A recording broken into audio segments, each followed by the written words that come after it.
for New Jersey with 2.5 to play in the second overtime. Watch Jason Kidd's right leg when he plants it and extends it right there. He hurts the right leg. He comes up from this thing. He starts lifting, and then you see him reaching for his thigh area. He may have pulled a hamstring in there, could have pulled something in the groin area as his foot jammed in the lane. Kidd has been sensational in the fourth quarter and overtimes. There you see the total numbers. That's after a struggle to start. He only had 11 points after 3 quarters. Shot clock winding down. Martin makes his move. Tough shot. And rebound Brad Miller. Miller with 16 Go in boards. transition. Push the ball. That's the best chance you have to get a good shot. Mercer. Up shot. Harris may have gotten a piece of it. And Lucius Harris comes up with a loose ball. Huge defensive play right there. Ron Mercer looked like he had a short 2. 2 minutes to go in the second overtime. Kidd steps back. And Miller another rebound. They've needed him again with Artest and Jermaine O'Neal having fouled out. Brad Miller's done a superb job on the boards. There's extreme fatigue on both sides right now. They've got to find ways to make shots. We're talking about 54 minutes for Martin and 50 minutes for Kidd.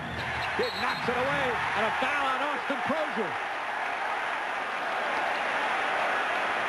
And Crozier is fouled out. Kidd has played the entire second half in overtimes. And it's the 14th foul.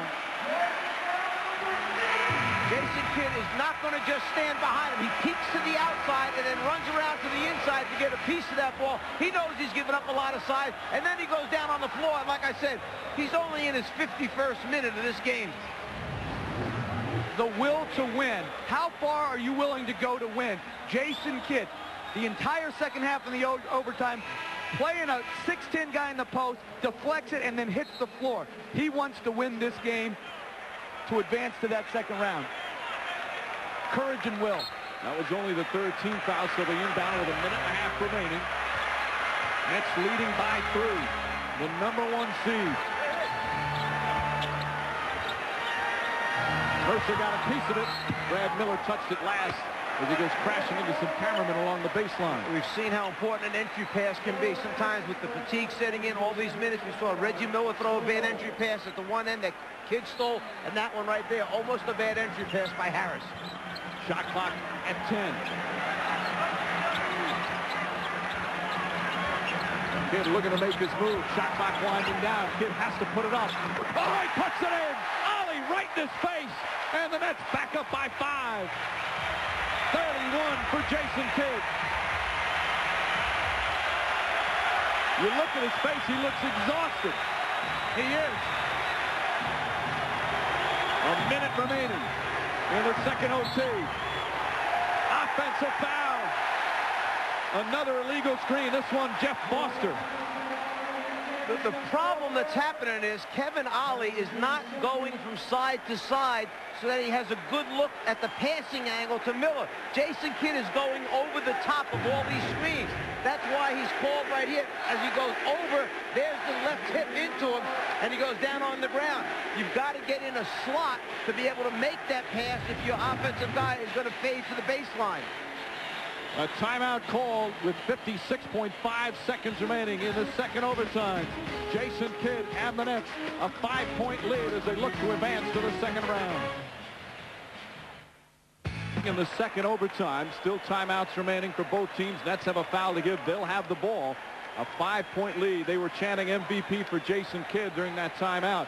He certainly has played like one here in the overtime and fourth quarter. He's cramping up, according to D. Lynham, and Timmy Walsh, the trainer, trying to help him out. Took a shot there as he went over the top of that on the left hip. Hit him in that leg area, which is so vulnerable to be injured or bruised, but I don't think with 56 seconds remaining, it's going to keep him out of the game. We saw the 51 minutes for Kidd. He's played the entire second half in overtime. And wisely taking time off the clock as the MVP chance continues. Kidd finding Martin. Martin, tough shot. No, offensive foul. He lowered the right shoulder. And Martin called for the foul.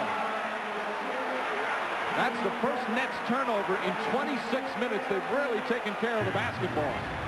You can see Martin as he gets the one-step advantage now, takes the right shoulder and moves in to the defensive player. Offensive foul. Giovanni with 35 seconds remaining. Pacers down by 5. Miller fighting over screens. Harris bumped him. Brad Miller. Reggie for 3. And Kenyon Martin the rebound. They foul him immediately with 20 seconds remaining. Kenyon Martin will shoot 2 free throws with the Nets leading by 5.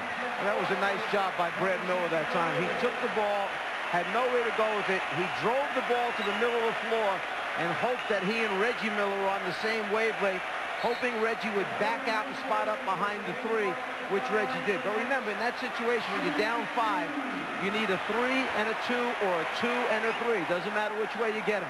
Martin missed a free throw earlier that helped the Pacers tie it up, force the overtime. Knocks that one down. Kenyon Martin, 28 points. 6-point lead with 20.1 seconds remaining. Pacers still have a couple of timeouts, but they're in a big hole right now.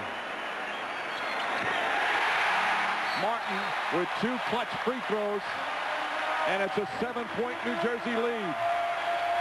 20.1 seconds remaining. The #1 seed on the verge of advancing to the second round.